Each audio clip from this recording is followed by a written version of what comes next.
ஆண்டவராய் இயேசு கிறிஸ்துவின் நாமத்துக்கு மேன்மை உண்டாவதாக.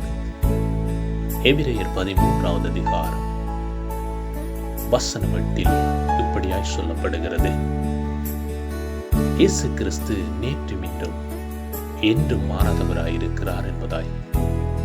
அன்பான தேவஜனமே, இயேசு கிறிஸ்து எங்களை விட்டு மாறாதவராயிருக்கிறார். அவரை பின்பற்றும் பொழுது, அவரை ஏற்றுக்கொள்ளும் பொழுது அவர் எங்களோடு இருக்கிற தெய்வமாயிருக்கிறார். நாங்கள் நம்புகிற மனுஷர்கள் எங்களை விட்டு மறைந்து போகிறார்கள், எங்களை ஏமாற்றுகிறார்கள் என்பதை அறிந்திருக்கிறோம்.